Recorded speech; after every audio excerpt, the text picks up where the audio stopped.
Bonjour et bienvenue sur Motors TV pour revivre les meilleurs moments du rallye du Japon, 10e des 13 épreuves du championnat, avant-dernière manche sur terre. Vous y étiez, Eric Briquet, envoyé spécial d'Auto Hebdo. Alors c'était comment cette 10e manche? Salut Vincent, bonjour tous. Eh bien c'était le rendez-vous, j'allais dire, attendu de cet automne, avec une première balle de match pour Sébastien Loeb, à savoir qu'il pouvait, selon le scénario de ce rallye, être déjà champion du monde.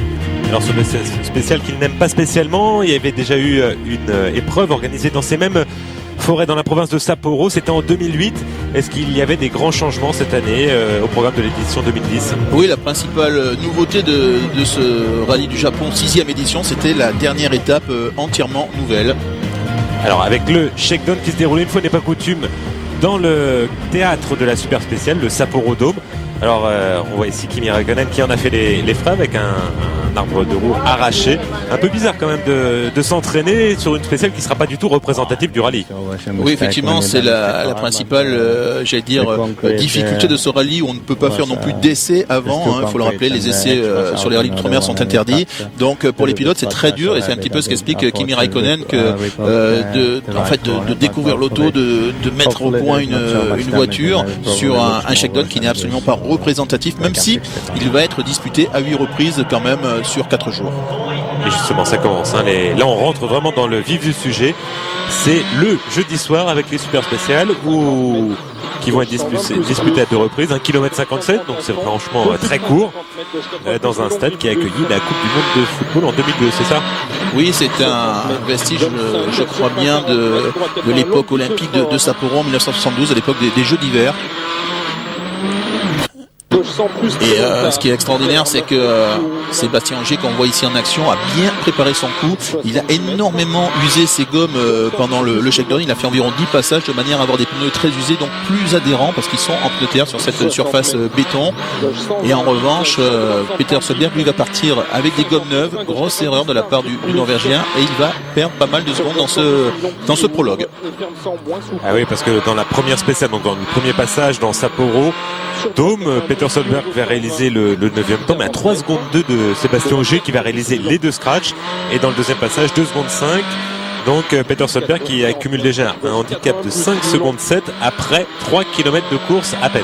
Oui, c'est important, parce que quand on va voir comment les 2 pilotes vont se retrouver en bagarre durant les 3 jours suivants, du vendredi au dimanche, eh bien 5 secondes perdues d'entrée de jeu dans cette super spéciale, eh bien c'est énorme, on peut le dire. D'autant plus que Peter Solberg, à ce moment-là, est très malade, une grippe, il est fiévreux, donc pas du tout en forme pour attaquer le rallye. Donc voilà, là on va véritablement rentrer dans le vif du sujet avec une première étape, pratiquement la plus longue, à égalité avec la deuxième étape pour une poignée de kilomètres. Et des vrais spéciales. Alors la Iwonke Long, le premier passage, ça sera pas loin de 27 km. Ensuite il y aura Sikot, pas loin de 28 km. Et Koita, alors vous me dites si je me trompe dans la prononciation, 3 km 55, des spéciales qui ressemblent beaucoup à celles de l'édition 2008 en fait. Oui, tout à fait, il faut rappeler que le rallye du Japon est organisé au sein du championnat du monde depuis 2004, si ma mémoire est bonne, et c'est seulement en 2008 que l'épreuve a émigré de Obihiro, toujours dans l'île d'Hokkaido, mais vers Sapporo, la capitale de cette île du nord de l'archipel nippon. 2009, bien entendu, il n'y a pas eu de rallye du Japon, puisque c'est la fameuse règle de l'alternance édictée par la FIA depuis 2-3 ans. Et on retrouve les caractéristiques dans cette vidéo embarquée de Sébastien Loeb. On retrouve donc le profil de ces spéciales extrêmement rapide, étroit, au milieu des forêts. Alors on le rappelle, Sébastien Loeb qui avait conquis un 5e titre de champion du monde, c'était en 2008. Mais c'est pas des spéciales où ils se sont très à l'aise. Il avait terminé 3e, mais à 2 minutes 30 je crois du vainqueur, qui était les Ford. Tout à fait, curieusement, Sébastien n'aime pas ce rallye, il le dit, et pourtant depuis qu'il le fait, il a toujours fini sur le podium. Bien sûr avant l'édition 2010, et non seulement il a toujours fini sur le podium, mais en plus il a gagné une édition et un abandon, seulement un abandon, donc en 6 participations. Peter Solberg rêve de briller également au Japon. Il a remporté la première édition, lui c'était en 2004, et en plus à l'époque il était pilote Subaru, donc autant dire que c'est un terrain qui lui plaît bien. Il a un fan club très développé. Il joue pratiquement à domicile, il est extrêmement populaire, Peter Solberg au Japon. Là on va écouter Sébastien Loeb à l'issue de la première vraie spéciale, et ça se passe mal, un mauvais temps intermédiaire et il n'en connaît pas les raisons. No solution for that. Il n'a pas de solution, il a essayé d'attaquer. Maybe the road condition a bit, but not so Bien much. sûr, il ouvre son rôle de balayeur, le handicap, mais We are very il slow. va falloir vérifier avec les ingénieurs. Ouais, c'est bizarre de le sentir aussi dépité à l'issue d'une... Bon, c'est la première journée, hein. On sait que souvent il se rattrape lors des deuxièmes. C'est vrai qu'il ouvre, tu as raison de le dire Vincent, il ouvre la route, donc forcément il balaye un petit peu, mais il n'y a pas que le balayage dans les raisons de ce premier mauvais chrono. Je pense qu'il y a aussi dans sa tête une envie de ne pas attaquer, de ne pas prendre de risques, de jouer placé en perspective de sa course au titre. Ouais, parce que là il prend 24 secondes 2 par Peter Solberg qui réalise le temps scratch et qui remonte ainsi de la 9e à la deuxième position. Et j'étais dans ce chrono et à mi-parcours, il avait déjà une douzaine de secondes de retard sur Solberg. Et il explique qu'il est malade, que c'est un peu dur dans les pensions rapides, mais il veut essayer de garder le même rythme. Et pourtant il dit qu'il a fait des erreurs et qu'il peut s'améliorer. Et réellement, il est allé très très vite dans cette salle. Pour l'avoir vu passer, lui et Ogier, c'était franchement impressionnant. Et là on passe avec Al-Qassimi, ça va être impressionnant mais d'une autre manière. Et nous sommes dans le premier kilomètre de la première spéciale, le début du rallye. Al-Qassimi qui avait déjà bien abîmé une Ford Focus en Finlande, c'était un mauvais déplacement. Est-ce qu'il va en rester des voitures WRC actuelles? Parce que là c'est une question qu'on peut se poser, parce que du côté de chez Ford on en casse un paquet quand même depuis cette année. Ouais, c'est vrai, sauf que chez Ford il y a quand même des mécaniciens hors pair et toutes les voitures sont refaites. Pour preuve, la voiture de Latvala qui avait été détruite, on se souvient de cette cabriole au Portugal terrible des 16 ou 17 tonneaux, 6 mois plus tard elle courait de nouveau. Donc chez Ford on a l'habitude de les retaper. D'accord, donc c'est une bonne nouvelle, on reverra Al-Qassimi. Et là on passe dans la spéciale numéro 4, 6 côtes 1, alors c'est la spéciale qui passe pour être l'une des plus longues du rallye. On est toujours en compagnie de Peter Solberg qui va s'emparer de la tête du rallye, qui va déloger Ogier de la première place, alors que pour Arai ça va se passer un peu moins bien. Ah oui, là, effectivement, ça fait mal. Et heureusement, pas de gros bobos. Ils vont quand même aller à l'hôpital, tous les deux, Toshi Arai et son copilote anglais Dave Barrett. Mais là, on l'a vu, c'était une partie de route extrêmement bosselée. Donc là, avec les suspensions d'une voiture Group N, hein, parce que c'est pas une WRC, c'est une voiture de production, dite de production, donc pas du tout la même tenue de route qu'une WRC. Toshi Arai, donc un petit stage à l'hôpital pour faire le contrôle que tout aille bien. Et le soir, il sortait. Donc pas de bobos. Mais ça fait, j'allais dire, au niveau du Japon, l'idole, le pilote japonais numéro 1 en dehors de la course dès la première journée. Oui, il était champion du monde de la catégorie PWRC en 2005 et 2007, Toshi Arai. Et là, on passe dans la spéciale numéro 5, Koita, c'est la plus courte de la boucle, en compagnie d'Henning Solberg, qui va permettre à Ford de signer son premier scratch du rallye. Alors, une spéciale assez sablonneuse, on va voir. Tous les pilotes disaient avant le rallye qu'il y a un revêtement beaucoup plus souple qu'ailleurs, avec le risque d'y avoir de grosses ornières. C'est quoi ce revêtement? C'est du sable? C'est de la terre volcanique? C'est quoi? Oui, tout à fait, c'est du sable, ça creuse énormément. Et l'autre difficulté de ce rallye, c'est qu'on voit mal les virages. Il y a beaucoup de végétation sur les bords et c'est la difficulté principale pour les pilotes, c'est de lire la route, même s'ils ont des notes, hein, même si ça, de quel côté ça va tourner, c'est quand même très très dur. Vous qui côtoyez tous les pilotes, Eric, est-ce que c'est pas un peu frustrant ces rallyes pour Henning Solberg, parce que il est pas assez rapide pour être dans le peloton de tête des pilotes d'usine, plus Peter Solberg, plus son petit frère, et largement rapide pour devancer Matthew Wilson, Federico Villagra et Kimi Raikkonen. Tout à fait, c'est vrai que Henning est, en tête du deuxième peloton, du deuxième wagon. Étrange pour ce pilote norvégien qui a donné à une époque l'impression qu'il pouvait se rapprocher des meilleurs. On l'a vu à une époque se battre pour des troisième places notamment, et puis là cette saison c'est un petit peu en retrait.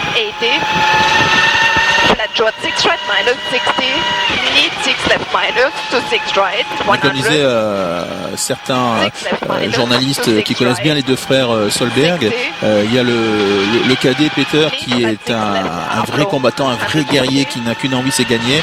En revanche, Henning, le simple fait d'être présent en rallye, de vivre cette vie de pilote professionnel lui suffit. Et en Norvège, puisqu'il vit toujours là-bas, contrairement à son frère qui est installé à Monaco, Henning est une grande star en Norvège. Il participe à de nombreux shows télévisés, il est demandé, il répond toujours présent, et comme ça il trouve beaucoup de sponsors et il arrive à courir. Alors on voit 3 Citroën C4 en tête à l'issue de cette première boucle de la première étape. Et attention, Mikko Hirvonen et Jari-Matti Latvala. Alors Jari-Matti qui a un peu raté la première spéciale, qui n'était pas réveillée, mais qui sont là. On a vu que les Ford peuvent aller vite. En revanche, pour Sébastien Loeb, c'est un peu plus compliqué déjà.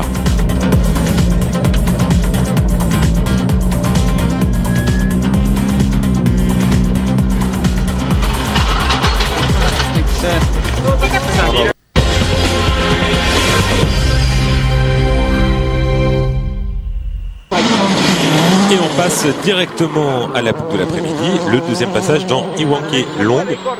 On est en compagnie de Dani Sordo. Alors bon, bien sûr, c'est un rallye sur terre, donc il a intégré le junior team et il est là assez brillant quand même dans ce rallye, en tout cas dans cette première partie de rallye.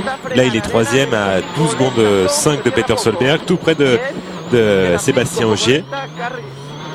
Qu'est-ce qu'on peut en dire de Dani? Parce que c'est vrai que c'est difficile de juger ses performances. Il y a des très belles performances et puis des soucis. Enfin, on a l'impression qu'il y a un peu de malchance. Là, il a un souci de pompe hydraulique, oui, ça sent, et du coup ça affecte le bon fonctionnement des différentiels. C'est vrai que Dani, j'allais dire, c'est un petit peu le paratonnerre des ennuis chez Citroën. Quand il y a un problème mécanique, c'est relativement rare dans cette équipe où les voitures sont toujours très fiables. Et bien très souvent ça tombe sur Dani, qui a pas beaucoup de chance à ce niveau-là, et il nous habitue depuis quelque temps à faire plutôt des bons départs en rallye sur terre.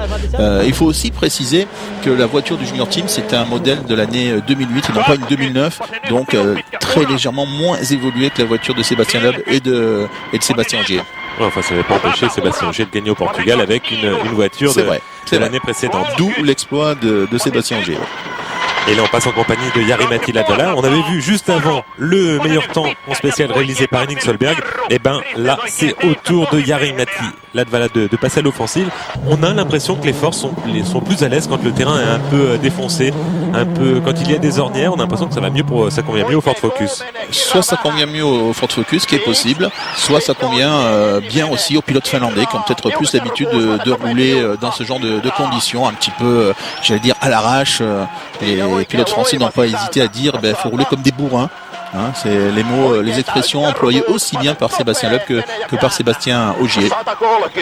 Alors sur ce deuxième tour, normalement les routes sont balayées, donc a priori conditions identiques pour tout le monde. On s'attendait à ce que Sébastien Loeb réagisse parce qu'il a quand même terminé la première boucle, 6e à plus de 30 secondes. Donc là, on se demande l'après-midi, est-ce que Sébastien Loeb va pouvoir revenir notamment sur les Ford et sur les autres Citroën qui le précédaient à l'issue de ce premier tour. On a parlé d'un amortisseur cassé dès la première spéciale de la matinée pour Sébastien Loeb. Qu'en était-il? C'était le cas où il y avait un souci de réglage, mais est-ce qu'il y avait un souci d'amortisseur cassé? Écoute Vincent, moi ça ne m'a pas marqué cet incident mécanique. Ce que je me souviens, c'est que Sébastien parlait surtout d'un souci de motivation principalement. Il arrive toujours, comme il dit, le Japon, c'est un rallye qui est situé en fin de saison, où je suis partagé entre l'envie d'attaquer, d'essayer de faire un résultat, puis d'un autre côté je peux pas me louper parce qu'il y a des points à prendre, il y a le championnat à viser, donc sans doute sa motivation serait différente si c'était un rallye qui avait lieu par exemple au mois de mars ou au mois d'avril en début de saison. Mais là il arrive, il est pas loin du titre, il veut marquer des points et en gros il calme le jeu. Alors on a vu que Loeb plus 0,1, donc c'est-à-dire qu'il est un petit peu plus rapide, Sébastien Ogier, que son compagnon d'écurie. On a vu Latvala signer un scratch, et là ça va être au tour de Mikko Hirvonen de signer son premier meilleur temps spécial dans le 7e chrono, et il va déposséder Sébastien Ogier de la 2e place. C'est un signe que les Ford sont à l'aise sur ce rallye.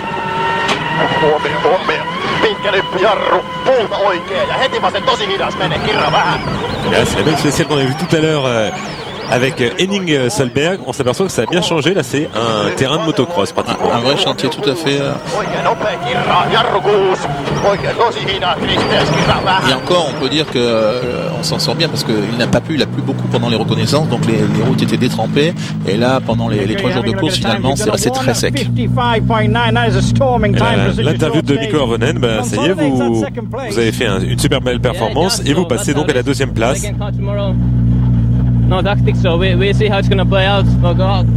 Ils se demandent comment il va pouvoir s'en sortir justement le lendemain en partant 2e sur la route. C'est pas forcément un avantage, parce que là il explique que le terrain était vraiment très meuble et qu'il y avait beaucoup d'ornières. Tout à fait. Donc il attend de voir ne sait pas vraiment à quoi s'attendre. En fait, ça fait longtemps qu'il n'est pas parti aussitôt dans un rallye, Mikko Hirvonen. En fait, depuis longtemps sur la terre, depuis le Portugal, puisque le dernier rallye sur terre qu'il a effectué, ça a duré 2 ou 3 spéciales, c'était en Finlande, il est sorti de la route, donc dans la première journée. Voilà, après il y a eu deux épreuves sur asphalte, conditions totalement différentes, en Bulgarie puis en Allemagne. Et donc voilà, on retrouve le problème du balayage. Et là nous sommes sur un autre site tout près du Sapporo Dome, au parc d'assistance en centre-ville. Il est un peu moins grippé là, Peter Solberg, qui dit qu'il a passé une super journée, mais qu'il menait également en Finlande avant de rencontrer un problème. Donc là maintenant la voiture est bonne, il espère qu'elle sera fiable et qu'il ne va pas rencontrer de soucis de ce rallye. Il veut vraiment bien faire, on le sent peut-être moins foufou qu'il a pu l'être. Là il est très fatigué, il est à 38, 39, 42 fièvre, donc il est limite épuisé, il a fini la journée, j'allais dire, en pensant uniquement à son pilotage et en pensant que le lendemain il allait encore ouvrir la route et que ça allait être peut-être difficile pour lui. Et donc on va passer, alors à signaler que dans les super spéciales de Sapporo, Sébastien Loeb a réalisé son premier meilleur temps du rallye. Pas très significatif, on l'a dit. Ni glorieux, non, effectivement. De la part d'un sextuple champion du monde qui, curieusement, pour l'instant, roule en 6e position. C'est très moyen. Et on passe à la deuxième journée avec la première spéciale Nicara Short, 17 km 68, une spéciale qui a été raccourcie par rapport à celle de l'édition 2008, un mélange de sable, de terre molle, de terre dure et de grosses pierres. C'est étroit avec aucun droit à l'erreur et on est en compagnie de Mikko Hirvonen. On va voir que malgré tout, bien que ce soit étroit, ça va malgré tout très très vite.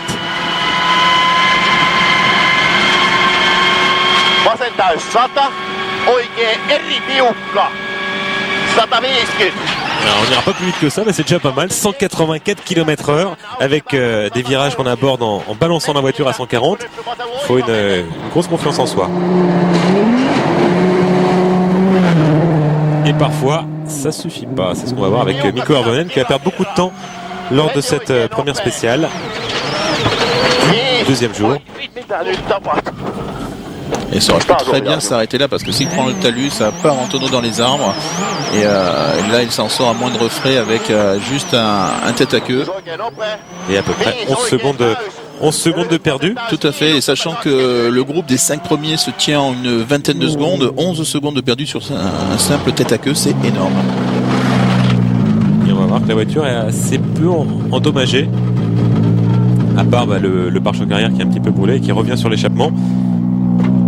Avec Mikko Hirvonen qui va chercher à éteindre le feu. On n'a pas le droit d'intervenir sur les voitures, on n'a pas le droit d'avoir une aide extérieure, c'est ça, cet endroit de rallye. Normalement non, mais bon, pour des raisons de sécurité, ici on est dans une zone, en cas vraiment de sécurité, normalement les commissaires doivent pouvoir venir déclencher un extincteur si nécessaire. Là il va essayer de rouler pour que les flammes en fait s'éteignent naturellement avec l'air qui passe autour, donc ça devrait aller. Alors, Mikko Hirvonen s'en est bien sorti. En revanche, pour Matthew Wilson, eh bien, ça paraît anodin cette figure. Et pourtant, son rallye s'arrête ici, bien que la voiture soit intacte. Il a tout essayé. Du moins provisoirement, puisqu'il repartira en super rallye le lendemain. Mais c'est vrai que l'étape est terminée. Et c'est une erreur, j'allais dire presque stupide, mais qui est déjà arrivée à d'autres pilotes. Wilson qui était 8e, il précédait de 30 secondes seulement Federico Villagra et 45 secondes Kimi Räikkönen. C'était pas une grande performance non plus de la part de Matthew Wilson. Bon, disons à l'image de ce qu'il fait depuis maintenant 1 ou 2 saisons. Et là on revient en compagnie de Peter Solberg qui est toujours en tête du rallye avec maintenant une marge de 20 secondes sur ses poursuivants qui sont dans l'ordre Hirvonen, Ogier, Latvala et Sordo qui est un petit peu plus loin, qui est à 37 secondes 8. En revanche, pour Sébastien Loeb, il est pratiquement à 1 minute. Et on se demande ce qu'il va pouvoir faire, parce que là, c'est pareil. De revenir, là. C'est totalement inquiétant, parce que là, le deuxième jour, il roule en 6e position, donc il n'y a plus de souci de balayage. Il ne peut pas invoquer le moindre, désavantage. Et pourtant, Sébastien Loeb n'a toujours pas réussi à relever son rythme.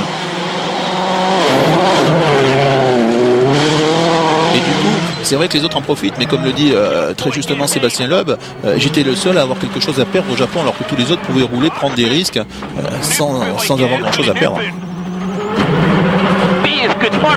de Jari-Matti Latvala. Alors Hirvonen a perdu du temps, on l'a vu tout à l'heure sur son attaqueux. Dans la spéciale suivante, il a également perdu encore un petit peu de temps. Et du coup, il s'est fait passer par son équipier Jari-Matti Latvala ici à l'écran, également Sébastien Ogier. Alors là, les 4 pilotes de tête sont regroupés en 12 secondes 4 avec Dani Sordo qui lui est revenu, il est à 24 secondes 1. Et on est déjà pas loin de la mi-rallye, hein, donc 12 secondes pour 4 pilotes, c'est assez extraordinaire. Et ce qui est extraordinaire, c'est d'avoir une telle bagarre devant sans Sébastien Loeb. Oui, c'est étonnant. Alors on le rappelle, Sébastien Loeb a terminé tous les rallyes cette année, tous les rallyes sur le podium, et il a été le meilleur performeur de tous les rallyes depuis le début de saison. Et ben là, on peut dire que c'est mal parti pour le Japon. Sa dernière, j'allais dire, contre-performance remonte au rallye de Pologne, au mois de juin 2009, lorsqu'il avait tapé une souche. Il était reparti assez loin, attardé, et donc il n'avait pas fini sur le podium. Mais depuis donc le rallye suivant, c'était la Finlande au mois d'août, il était toujours monté sur le podium à l'arrivée. Série de 13 podiums consécutifs. Et là, la grosse attaque de Kimi Räikkönen, ça aurait pu très mal se terminer. Également, il s'en est sorti tout juste pour noter que c'est le nouveau 8e. Il a dépassé Federico Villagra dans cette longue spéciale. Malgré tout, ça reste toujours un peu pareil. On a entendu des pourparlers entre Renault et Kimi Räikkönen pour revenir en F1. Alors, est-ce qu'il va rester en rallye ou est-ce qu'il va repartir en Formule 1, Kimi ? Mon avis, c'est que s'il a vraiment une bonne proposition en Formule 1, je le vois bien repartir en Formule 1. Alors il nous a dit pourtant que le rallye c'était un mode de vie, il avait encore beaucoup de choses à apprendre, qu'il se donnait 3 ans pour progresser. On a l'impression quand même qu'il y a quand même un souci toujours avec les notes, qu'il y a toujours un écart de l'ordre de 2 secondes au kilomètre par rapport au meilleur. C'est possible de résoudre de récupérer un tel écart ? Sur une première année, ça paraît quand même difficile. Ce qu'on constate en tout cas, c'est que dès que cet écart diminue un petit peu, parce qu'il est capable de le réduire, cet écart de 1 seconde 2 à 1 seconde 5 au kilomètre par rapport au meilleur, mais très souvent lorsqu'il roule sur ce rythme plus élevé, eh bien il sort de la route, et ça c'est vrai que c'est dommage pour lui. Il est donc obligé d'apprendre, de continuer à prendre de l'expérience en roulant à ce rythme 2 secondes au kilomètre des meilleurs. Ce qui est forcément frustrant, sachant que Kimi Räikkönen était un compétiteur, donc pas évident pour lui. Alors on va voir ce qu'il s'est passé dans la spéciale numéro 13. Alors vous allez voir à l'arrivée le chrono qui va hésiter. Pourquoi ? Alors que là c'était très très chaud pour Jari-Matti Latvala, ça a bien failli s'arrêter là son rallye. Alors, parce que il y a eu un départ anticipé en spécial pour Peter Solberg, et du coup il est compte de 10 secondes de pénalité.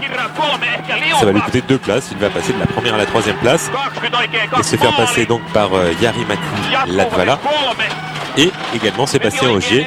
Et là on se retrouve avec 4 pilotes qui sont regroupés en tête de course avec 5 secondes 7 d'écart. Et là c'est vrai que c'est plutôt rageant pour Peter Solberg qui se bat vraiment à la seconde près. Au début on a peut-être pensé que c'était une tactique, parce que comme il roule devant, il ne peut pas reculer pour avoir une meilleure place le dimanche. Mais non, c'était vraiment un départ volé. Alors on voit que Sébastien Loeb est un peu revenu, mais ça resserre complètement.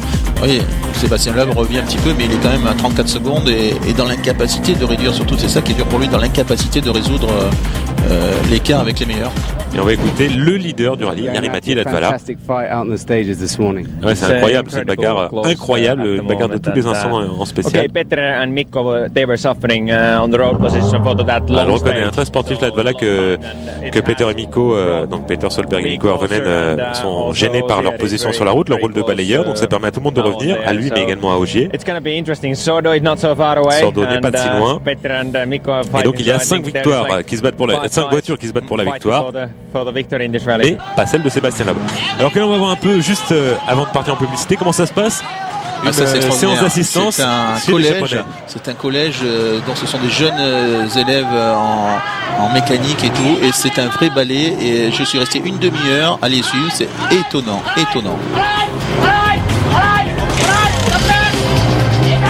Tous les pilotes qui saluent avec la casquette, les mécaniciens, c'est vraiment... On est de retour au rallye du Japon, toujours dans la 2e étape, mais pour la seconde boucle. On rappelle le classement à ce stade de la course. 4 pilotes regroupés en 5 secondes 7 avec Peter Solberg qui est à cet instant 3e. Premier sur la route toujours, mais 3e dans le classement derrière Latvala et Ogier. Et on voit assez peu de spectateurs. À part là, il y avait une zone où il y avait des spectateurs. Tout à fait, il y avait environ une zone spectateurs par jour. Et sinon le reste du temps, voilà, ce sont les spéciales comme ça, vides, complètement désertes, puisque tout simplement les spectateurs ne sont pas admis au bord des routes. Et on en voit beaucoup, énormément sur le routier. Et là, ça a été très très chaud. J'ai l'impression pour Mikko Hirvonen qui est allé s'appuyer sur le talus. Habitude, j'allais dire nordique, hein, comme en Suède ou en Norvège, quand la voiture glisse et s'appuie sur le talus. Effectivement, là on est au départ de la spéciale de Nicara Short, et c'est une des rares zones où les spectateurs sont admis. Alors, beaucoup de pilotes disaient qu'il y avait des grosses ornières, donc des traces qu'on était obligé de suivre. Est-ce que c'est pas ça qui explique également le fait que les temps soient à peu près similaires entre les pilotes, vu qu'on ne peut pas choisir sa trajectoire et on peut peut-être moins faire la différence? C'est très étroit, c'est vrai qu'il faut suivre les rails. Pourtant, Sébastien Loeb trouve que c'est un rallye très technique, très difficile, et pourtant on ne fait pas d'écart. Ou très peu. Et droite 140 moins. Là, justement, on est en compagnie de Sébastien Loeb. Sébastien Loeb justement n'aime pas ces conditions, il faut suivre la route, il n'aime pas, il aime bien pouvoir lui-même mettre la voiture, il aime bien être maître de la voiture. Et là il n'est pas maître de la voiture, il doit la laisser aller un petit peu là où elle veut, c'est-à-dire dans ses rails. Si on devait faire une comparaison, c'est un petit peu comme en ski quand la piste se creuse en slalom et que les skieurs sont dans les creux, dans les rails, ils se font un petit peu chahuter, mais c'est la seule solution pour passer autour des portes. Et comme par hasard, Sébastien Ogier est un skieur, donc lui il a réussi à s'adapter à ce genre de conditions. C'est vrai qu'on le voit se battre avec son volant, des mouvements amples pour rattraper la voiture qui part d'un côté puis de l'autre. C'est vrai que c'est pas la même direction, la même démultiplication, et là quand on est embuté contre un braquage d'un côté et de l'autre, c'est en général pas très rapide. Tout à fait. Sébastien Ogier disait que il faut oser rentrer 10 km/h plus vite que ce qu'on voudrait le faire et avoir le sentiment de se dire que la voiture va être calée dans les rails et qu'elle va tenir. Donc il faut oser passer plus fort, plus vite que ce qu'on a envie de faire. Avec les risques que ça peut comporter pour la mécanique, il y a un pilote qui va en faire les frais, c'est lui. Jari Mattila de Valar, regardez la voiture, glisse beaucoup. Il va pas perdre beaucoup de temps sur cette longue spéciale. Il va réaliser le 4e temps à 4 secondes 2 de Dani Sordo. Mais il est assez inquiet pour la fin de journée. Pourquoi? Parce que il a cassé un cardan avant droit. Il est sur fort motrice à ce moment-là, sur les derniers kilomètres. C'est pour ça que dans cette spéciale-là, il ne perd pas beaucoup, mais dans les suivantes, il va énormément perdre. Hein. Jari Mattila de Valar, qui, rappelons-le, était en tête du rallye juste avant le départ de cette épreuve. Alors c'est étonnant cette cascade de problèmes mécaniques qui survient sur les Ford en fin de saison. Déjà beaucoup de problèmes sur la voiture d'Hirvonen, notamment en rallye d'Allemagne. On peut se poser des questions. Pourquoi les Ford Focus, voiture réputée fiable depuis toujours, une voiture donc bien aboutie sur laquelle l'équipe ne travaille plus, il n'y a pas de développement, donc on ne peut pas dire que ce sont des nouvelles pièces. Pourquoi d'un coup ces voitures se mettent à avoir des problèmes en fin de saison? C'est bizarre. Est-ce que c'est pas parce qu'il faut rouler comme un bourrin justement sur ce rallye, pour reprendre l'expression des pilotes français? C'est une hypothèse. Je vous explique que le caoutchouc s'est certainement coupé et du coup la graisse s'est évacuée, et puis il y a de la poussière et des cailloux qui sont passés. Donc là il nous explique que ça va pour l'instant, mais qu'il a peur de perdre beaucoup de temps. Il est toujours en tête pour 3 dixièmes face à Sébastien Ogier à ce stade de la course, avec Peter Solberg à 4 secondes 7 et Mikko Hirvonen à 5 secondes 4. C'est toujours aussi groupé. Et on va voir de plus près en fait ce qui s'est passé sur cette Ford Focus. Et même l'explication de Jari Mattila de Valar qui va être très décontracté, très cool, qui va nous faire un petit cours de mécanique. Et c'est exactement ce qu'il avait dit. Voilà, le caoutchouc qui est découpé. Jari, what have you found in there? It's the rubber inside. I think the reason is, the drive shaft rubber inside. C'est incroyable, c'est exactement ce qu'il avait dit. Hein. C'est le caoutchouc qui s'était coupé. And they basically break the bearing. And when the bearing is broken, cassé. Then it started going around and the whole axle has came. Ça commence à patiner et finalement le cardan est sorti déboîté. Tout à fait dans le roulement, le bearing, il disait bien que c'est le roulement les pierres qui ont tapé dedans et qui ont fini par tout abîmer. Alors heureusement pour lui, si on peut parler de chance, il ne reste plus qu'une spéciale, une vraie spéciale qui fait 9 km 55, donc c'est la plus courte de l'étape. Et on est ici avec Peter Solberg à l'arrivée. Il a fait le choix délibéré de rester à fond, de ne pas ralentir. Il va signer un nouveau meilleur temps scratch. Et lui il est premier sur la route, donc il ne peut pas ralentir. Il ne sait pas ce que vont faire les autres. C'est ce qu'il nous explique. Il dit je ne sais pas ce que les autres vont faire, mais moi je m'en fous, je fais ma course. J'ai déjà été aidé dans les rallyes passés cette saison, donc on verra. Est-ce que vous pouvez gagner en partant, en restant en tête? Tout est possible. On est maintenant avec Mikko Hirvonen. Est-ce que lui va ralentir à l'arrivée de cette 16e spéciale et essayer d'avoir une bonne position sur la route? Eh bien, la réponse est non. Il est resté à fond jusque. Je pense à la que cellule. les pilotes ont vu que c'était très difficile de faire des écarts, donc ils étaient peut-être un petit peu sur le, je vais pas dire la défensive, mais ils se sont dit on va peut-être pas prendre le risque de lâcher 5 ou 10 secondes parce que vu les écarts, ils n'étaient pas sûrs de les reprendre le lendemain. L'étape est très courte le dimanche. Et il est content, Mikko Hirvonen. Il sait pas ce que va faire Sébastien Ogier, mais on va voir. Troisième sur la route. Lui par contre va calmer le jeu. On l'entend. Il a demandé à Julien Grasset ce qu'il faut faire. Gauche 140 plus Milan rail et 70 mètres 20. Gauche 130 plus corde rail. 50 mètres. Gauche 140 à fond, tu ouvres Milan, t'as un courrier. 120 mètres, à droite 120 vite. 120 mètres, à droite 120 vite. Pour gauche 140 à fond, combien? Ouais, combien on l'entend dire. Beaucoup de maturité quand même chez ce pilote de 26 ans. Est-ce qu'il est sûr de son coup là, à l'issue de cette deuxième étape? Tout à fait, il a vraiment joué, j'allais dire, la Sébastien Loeb. C'est-à-dire qu'il s'est placé le premier jour pour prendre ses marques. Deuxième jour, il s'est mis en position d'être bien sur la route pour le dimanche. Pas trop loin du leader, mais pas non plus premier ou deuxième sur la route. Donc il a vraiment tout calculé, tout prévu, tout organisé et il est parvenu surtout. Bon, une superbe deuxième journée pour vous au Japon. Est-ce que vous avez ralenti pour être bien placé demain?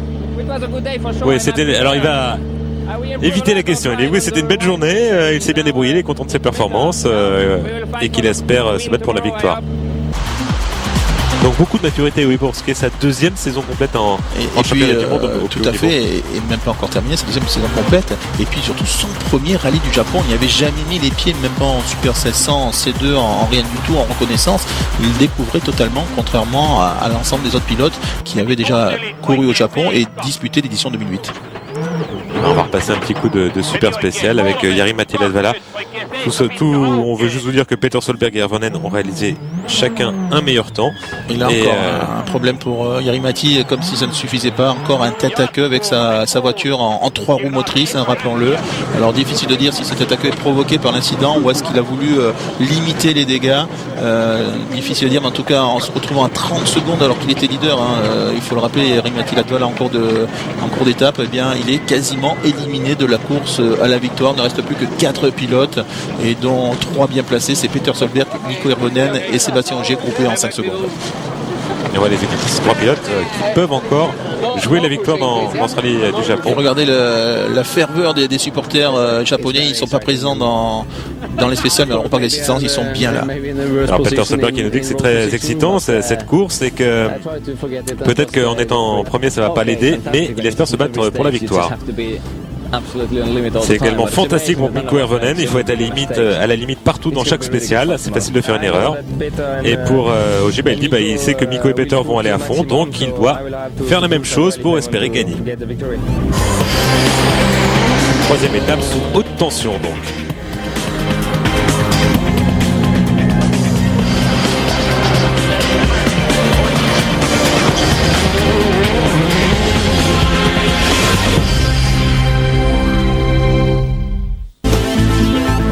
Alors justement, cette troisième étape, c'est la plus courte du rallye avec, à part une spéciale qui fait 17 km 86, les autres sont toutes inférieures à 5 km pratiquement. Est-ce qu'il y a moyen de faire des écarts? Est-ce que c'est vraiment gênant d'ouvrir ici lors de la troisième étape? Oui, parce que c'est toujours de la terre, il y a quand même un kilométrage total, même si on a plusieurs spéciales très courtes de 4 km à parcourir 2 fois, puis après une autre spéciale de 3 km.7 avant de finir toujours par les 2 super spéciales. Mais il y a quand même le balayage, ça c'est clair. Et alors, pour Sébastien Ogier, il y a quand même un élément important qu'il faut signaler, c'est que cette spéciale est nouvelle, donc il n'a plus, j'allais dire, le désavantage par rapport à Solberg, notamment par rapport à Hirvonen, ces 2 derniers rivaux pour la course à la victoire, qui eux aussi donc découvrent ce parcours en conditions de course. Et là, donc, chacun sur un pied d'égalité. Oui, d'autant plus que l'épreuve s'est un peu délocalisée. Les 2 premières journées se déroulaient à 50 km au sud de la ville de Sapporo. Et là, on est au nord-est. Donc, c'est un autre terrain, peut-être un autre revêtement. Un petit peu différent sans doute. Là, on est dans une partie sans doute un peu plus montagneuse. Mais c'est vraiment au niveau de la connaissance du terrain que ça se joue sur cette étape du dimanche. Donc connaissance, tout le monde à égalité, il n'y a pas d'avantage ni pour l'un ni pour l'autre. Le seul qui peut être légèrement désavantagé au cours de cette étape dominicale, c'est Peter Solberg qui une fois de plus balaye la route, mais on l'a vu, il s'en sort pas trop mal, il est toujours leader du rallye avec pourtant plein de soucis entre sa pénalité de 10 secondes la veille, le fait qu'il était malade, le fait qu'il balaye, il est quand même toujours là, c'est dire s'il avait vraiment envie d'une victoire ici au Japon.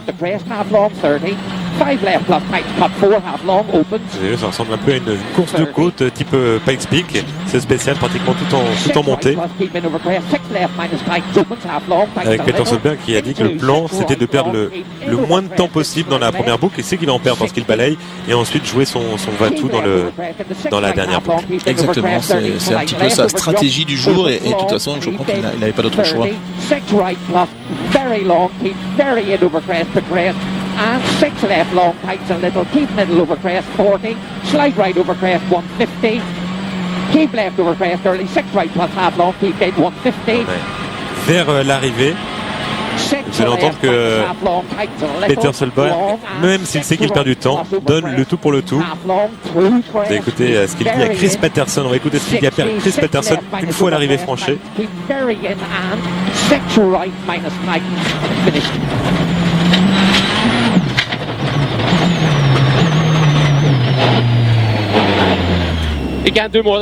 Est-ce qu'on peut aller plus vite que ça?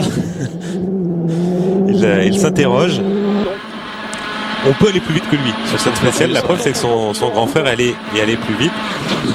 On a vu Hirvonen passer, il est deuxième sur la route et le temps qui est affiché, target time, c'est le temps réalisé par Hirvonen, le temps à battre pour Ogier s'il veut reprendre la deuxième place. Et c'est fait pour 1 seconde 6 face aux Finlandais. Qui a noté que Sordo est là, il est à 13 secondes 6, donc toujours éventuellement en lutte pour la victoire. C'est après que ça va se dégrader. Il va perdre du temps dans la spéciale longue sans raison apparente. Pas de raison en tout cas mécanique. Danny Sordo s'est interrogé sur le fait qu'il aille moins vite le dimanche par rapport aux 2 jours d'avant. Sans doute la configuration du terrain. Il dit je suis pas bien dans les zones lentes. Ça va dans le rapide mais pas dans le lent. Et là on est avec Kimi. Et voilà, on l'a entendu parler à Kaj Lindström et aussitôt ils sont sortis de la route. Et on va l'écouter. Alors là c'est fini, il n'y a pas de spectateurs pour les sortir et que il dit qu'il a mal compris une note. Il a glissé, le moteur a calé et puis ils sont restés plantés là. Bon, comme c'était arrivé à Matthew Wilson un peu plus tôt, le problème pour lui c'est qu'il n'y aura pas de super rallye, donc la possibilité de repartir pour gagner de l'expérience. C'est dommage, il était devant Federico Villagra, sans problème majeur, bon assez loin de Henning Solberg, mais il se tenait dans le rythme qu'il s'était fixé depuis le début. Et puis malheureusement pour Kimi, il est un petit peu toujours dans ses travers, c'est-à-dire que même sans aller vite, il arrive à sortir de la route. Et là on est avec Hirvonen, vous avez vu, on l'a vu essayer avec la palette située derrière le volant de changer de rapport, il est revenu au levier qui se trouve devant le frein à main un peu plus bas. Et il y a un souci de pompe hydraulique sur la Ford.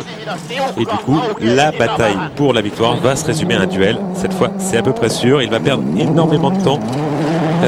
Et oui, parce que la pompe qui entraîne, donc qui commande le système hydraulique, donc qui entraîne beaucoup d'organes dans la voiture, notamment le passage des vitesses au volant.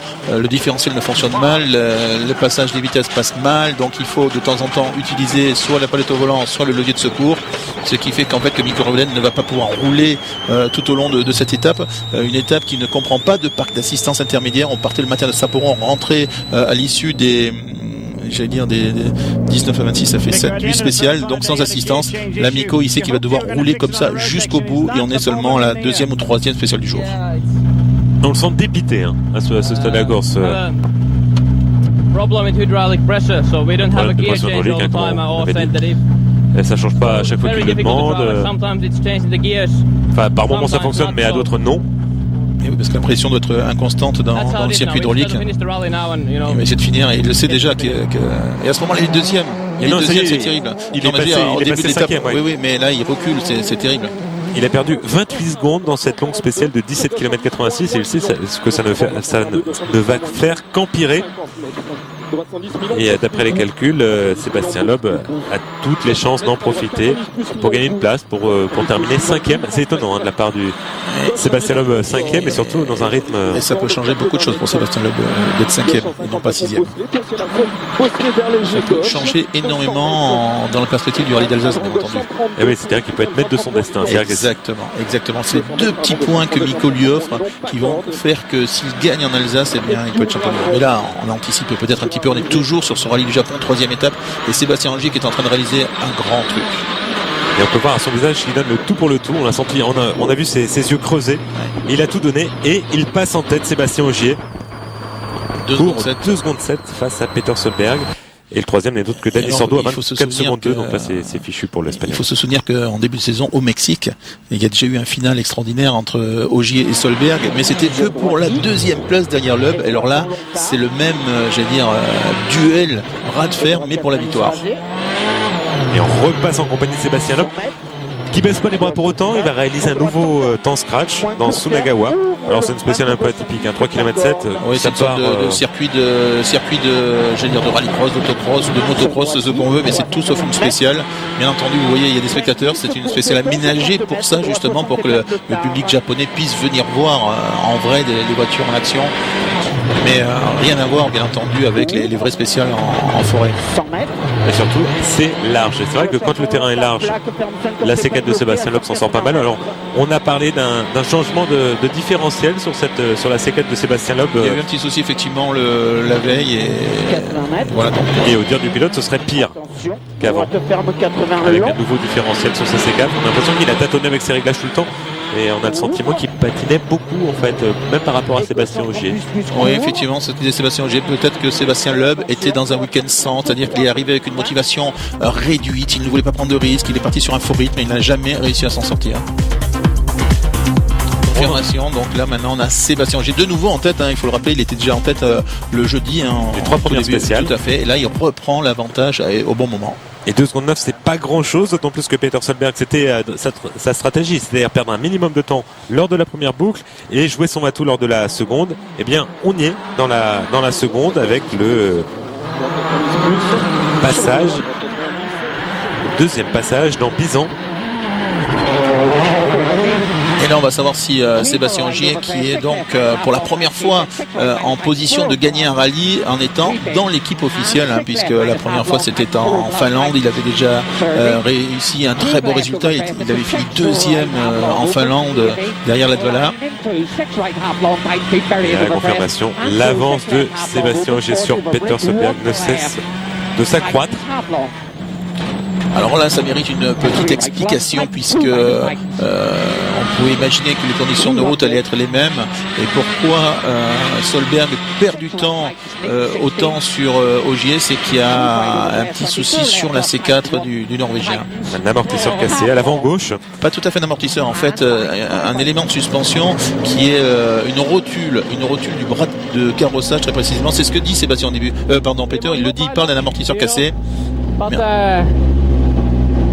I just was hoping to keep my place. That's the main thing, because it's been absolutely. Voilà, il espère garder sa 2e place et qu'il est heureux. Et en fait, il dit pas qu'il a un problème. Il l'a réellement. Il le dit pas peut-être par stratégie pour essayer d'y aller à l'intox. Il va simplement quand même informer Sébastien Ogier au départ de la spéciale suivante qu'il a un petit souci et Ogier croit à ce moment-là à un coup d'intox. Et en fait, on le regardera parce qu'on aura l'occasion de le revoir en caméra embarquée. Il y a beaucoup de jeu dans son volant. Il disait qu'il y a pratiquement 3 cm de jeu dans son volant. Et c'est vrai qu'il n'y a pas grand-chose à espérer. Effectivement, avec une rotule qui est déboîtée, qui s'est sortie de son logement, fait que ça bouge, la roue bouge et forcément le volant bouge aussi. Et là, on était en compagnie de Jari Matti Latvala qui va profiter de la longue spéciale pour repasser devant Dani Sordo. Alors, il va devancer les 2 pilotes qui sont en train de se battre pour la victoire, à savoir Sébastien Ogier et Peter Solberg. il va les devancer de pratiquement 7 secondes. Latvala 7 secondes devant Sébastien Ogier. Il y a de quoi regretter le tête à queue de la super spéciale et son souci de cardan, parce que la victoire semblait lui tendre les bras. Il était en tout cas, oui, tout à fait, parce que il faut se souvenir qu'à un moment du rallye, ils étaient quand même 4 pilotes en 5 secondes, donc ça signifiait que des 4 pilotes, tous pouvaient espérer gagner. Et en fait, ça s'est joué un petit peu, je veux dire, à l'élimination entre les têtes à queue et les problèmes mécaniques. Il fallait vraiment aller jusqu'au bout, aller vite, bien entendu, ne pas faire de fautes. Et c'est exactement ce qui s'est passé pour Sébastien Ogier. Voilà, Sébastien Loeb qui signe son 4e meilleur temps scratch. Il y a eu des passages dans les super spéciales et dans des spéciales spectacles. Nothing to say in a wide stages like that, it's okay. J'explique que ça se passe bien dans les spéciales larges comme celle-ci. Good times, but Il fait des bons temps, la preuve, il vient de faire un 2e temps scratch. Et il veut assurer la 5e place. Et il a envie de rentrer à la maison parce qu'il en a un peu marre de ce rallye. On le voit sourire, ils sont arrivés très tôt. Il faut dire qu'ils sont arrivés avec le décalage horaire pour se préparer. Donc il a déjà passé avant le rallye un week-end complet à Tokyo avec beaucoup d'activités, promotionnelles. Il a eu beaucoup d'interviews à faire pour Citroën au Japon. Il y a eu un petit moment de détente quand même. Ils ont fait des arts martiaux, tous les pilotes Citroën, avec un spécialiste du sabre qui a entraîné beaucoup d'acteurs dans les films de Jackie Chan. Donc il y a eu quand même des moments de détente, mais beaucoup de présence au Japon. Et le voilà, Peter Solberg qui va peut-être revenir un peu sur sa méthode. I could have beaten him, you know. J'aurais pu battre Ogier. Ça n'a pas été un rallye facile pour Peter Solberg, entre sa grippe, sa pénalité et son souci mécanique à la fin. Et 2 jours devant, en première position, terminé quand même 2e, pas si loin que Ogier, il a réussi quand même là. Et là on le voit, malheureusement, il n'y a pas grand monde dans cette immense enceinte. Alors, 43 000 une capacité de 43 000 personnes, c'est sûr que quand il y a des places vides, ça se voit. Mais peut-être qu'il avait trop, en tout cas, bien joué, c'est normal.